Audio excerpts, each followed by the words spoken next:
Hi friends, நான் வாங்க பட்டானாமா இன்றைக்கி என்ன விலாக் அப்படின்னா, இன்றைக்கி வந்துட்டு சாப்பாடு காலையில் வந்துட்டு எங்கள் வீட்டில் சாப்பாடுக்கு வந்து சாப்பாடு, சாம்பார், ரசம் எல்லாமே இருந்துச்சு. பொரியல் எதுவுமே இல்லை. ஸோ வெண்டைக்காய் பொரியல் நான் பண்ணலாமே அப்படின்னு சொல்லிட்டு வெண்டைக்காவை நல்லா பொடியாக கட் பண்ணி வச்சாச்சு. கட் பண்ணி வச்சுட்டு ஒரு வெங்காயம் வந்து சின்னதாக கட் பண்ணி வச்சுட்டு கடாயில் எண்ணெய் ஊற்றிட்டு கடுகு போட்டுட்டு வெங்காயம் போட்டு நல்லா கோல்டன் ஃப்ரை வர மாதிரி நல்லா வணக்கிட்டு ஒரு சைடு வணக்கிட்டு இருந்தால் நல்லா கோல்டன் ஃப்ரை ஆகிடுச்சு. ஸோ நம்ம கட் பண்ணி வச்சுருக்க பொடியாக கட் பண்ணி வச்சுருக்க வெண்டைக்காயை எடுத்து அதில் பொடியாக போடணும். பொடியாக போட்டக்கப்புறம் கொஞ்சம் சால்ட்டு, கொஞ்சம் மஞ்சத்தூள், கொஞ்சம் மிளகாத்தூள் எல்லாத்தையும் ஆட் பண்ணிக்கணும். பக்குவமாக போட்டு நல்லா ஆட் பண்ணிவிட்டு நல்லா வணக்கணும். நல்லா பொடியாக கட் பண்ணி வச்சுக்கணும். அப்போ தான் டேஸ்ட் வந்து செம்மையாக இருக்கும். அதுக்கப்புறம் தான் குட்டியாக இருக்கும்போது தான் செம்மையாக இருக்கும். எனக்கு அது மாதிரி இருந்தால் தான் பிடிக்கும். ஸோ தான் பொடியாக கட் பண்ணியாச்சு. வெங்காயம் நல்லா வணங்கினக்கப்புறம் கொஞ்சம் சால்ட்டு, கொஞ்சம் மஞ்சத்தூள், கொஞ்சம் மிளகாத்தூள் போட்டு நல்லா ஃப்ரை பண்ணணும்.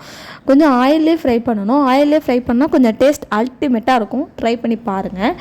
கொஞ்சம் ஆயிலே ஃப்ரை பண்ணால் கொஞ்சம் ஹெல்த்தியும் தான். கொஞ்சம் நல்லெண்ணெய் யூஸ் பண்ணுறது அதை விட ஹெல்தி. ஸோ நாங்கள் நல்லெண்ணெய் தான் கொஞ்சம் யூஸ் பண்ணிப்போம். அதனால் அதை யூஸ் பண்ணிப்போம். கொஞ்சம் டேஸ்ட் டிஃப்ரெண்ட்டாக இருந்தாலும் அதோட டேஸ்ட் அதில் பழகிட்டோம் அப்படின்னா நமக்கு அது நல்லாயிருக்கும். பிகாஸ் ஹெல்த்தியும் முக்கியம் இல்லையா? டேஸ்ட்டான வெண்டைக்காய் பொரியல் ரெடி ஆகிடுச்சு. அடுத்து வந்துட்டு நைட்டு டின்னருக்கு மாவு காலி ஆகிடுச்சு. ஸோ அதான் நான் வந்துட்டு சேமியா பண்ணலாம் அப்படின்னு சொல்லிட்டு ஒரு ஐடியா. சேமியாவுக்கு ரெடி பண்ணிகிட்டு இருந்தேன்.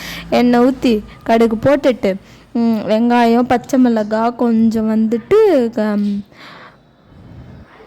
கடலைப்பருப்பு போட்டுட்டு நல்லா வணங்கினதுக்கப்புறம் தண்ணி மெஷர் பண்ணி வச்சுட்டு இப்போ ஒரு 1 பேக்கெட்னா 3 டம்ளர் அது மாதிரி மெஷர் பண்ணி எடுத்துட்டு அதை ஊற்றிட்டு நல்லா மிக்ஸ் பண்ணிவிட்டு நல்லா எடுத்து வச்சுருக்கோம் பாருங்கள். அந்த சேமியாவை எடுத்து போட்டால் நல்ல டேஸ்டான சேமியா ரெடி ஆகிடும். உங்களுக்கு ஏற்ற மாதிரி நல்ல டேஸ்ட்டாக இருக்கும்.